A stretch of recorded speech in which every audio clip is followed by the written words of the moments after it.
The remarkable works of Canadian inventor John Hutchison has drawn widespread attention from businessmen and government scientists since 1979, when he began using ultra-high electromagnetic frequencies to transform matter in some very unusual ways. It has come to be known as the Hutchison effect.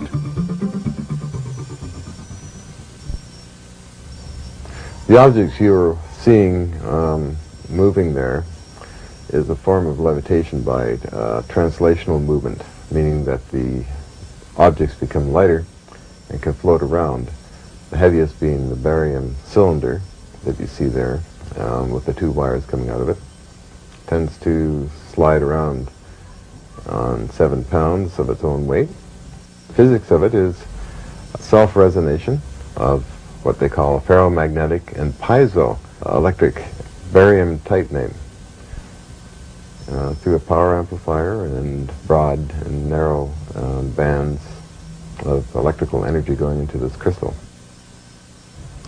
So the applications of this in advanced applications using free energy or zero-point energy to power it would be in propulsion technologies.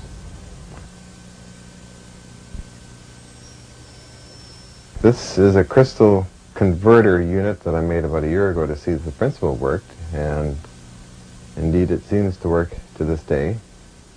The principles involve the Casimir effect and space charge type of barrier technology in semiconductors, and a jitter activity called zero-point energy that goes through time and space. The idea is to get the material inside this to interface with the jittering action of zero-point energy. And moving on to what they may look like inside, I actually bring out a piece here of this material, of common minerals and that, produced in a special way, and I take a reading here. And I should be getting a higher reading. I had a hot spot somewhere on here. I have here almost a half a volt, as you can see. As one can see, there's no batteries in this or anything else except this crystalline material with different configurations. And this is a steady state. It's always that, and has been tested up to a year's time and under stress tests also. So, which made me decide to then, of course, mount the same material in cylinders. Different cylinders, of course, there are different mixes in there, and I found that that some of the cylinders are not as powerful as this material here, or this very tiny one here. Actually, this has more power than this large artillery shell unit here. And what I want to do, of course, is to demonstrate it in the sense of it making actual power. That means to turn a small motor. Okay, I'm attaching this to the base here, another lead to the top, and it should spin, which it does. So yeah, basically, this kind of material powering motors. Of course, it's a very small motor at this time, but scaled up in larger amounts of material can power up to several horsepower if needed. Hutchison hopes his simple shake-and-bake method of producing these crystal energy converters will attract investors who can see the potential of permanent batteries which never need charging. Non-toxic, that will interface with zero-point energy in space and time.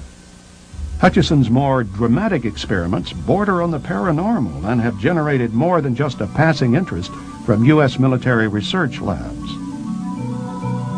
We've had about 750 demonstrations of levitations, translational movements, metallurgical samples falling apart, changing into transmuted unknown metals.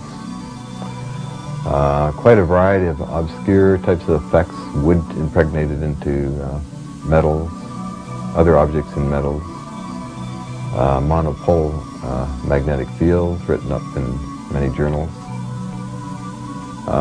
Quite a host, or a Pandora's box, of different types of effects on the outer edge of the scientific community.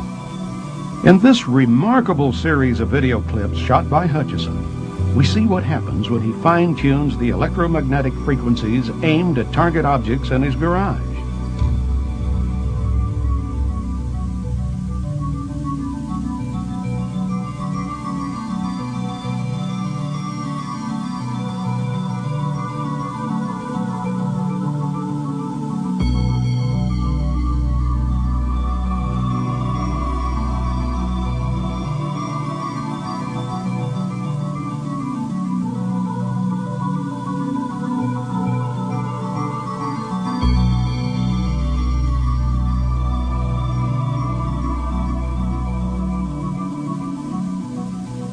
On the subatomic level, I feel that there is a dimension shift activated by very conventional electrostatics, RF fields that I use, and Tesla waves that I use, that actually form a keyway that opens up another area of time and space that may activate the zero-point energy fields and interdimensional reactions, let's say, to gravitational waves and time waves, or chronons, if you wish. Perhaps we're dealing in chronons and gravitons, which are maybe particles, and somehow causing a distortion, which causes objects to simply break apart or pulsate in the center of stainless steel bars and fall apart, or to become weightless.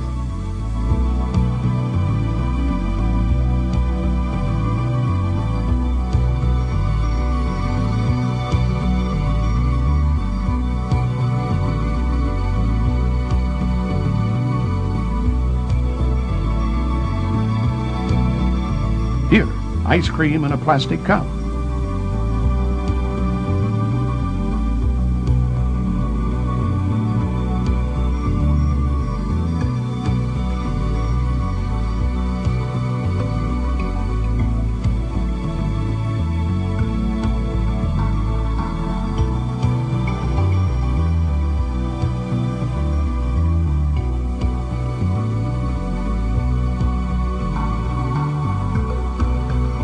Finally, a 70-pound cannonball.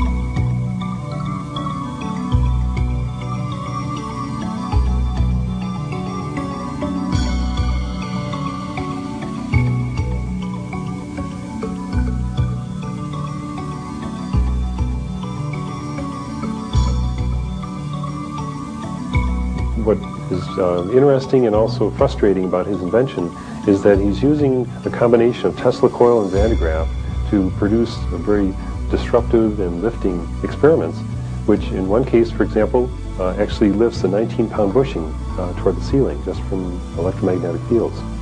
Now, when we analyze that, we find that there's position versus time graph that we can plot, and also the velocity versus time. But when we actually analyze the acceleration versus time, it's an increasing straight line. So we're forced as scientists to admit that we have a third derivative effect, which, for my mind, actually lends itself to an anomalous new force, which I call hyperforce, because we have to take a derivative of that to finally get a flat, straight line, a constantly increasing acceleration. So the Hutchison effect has been used as a benchmark for a comparison to many other high voltage propulsion devices. Electrogravity, in other words.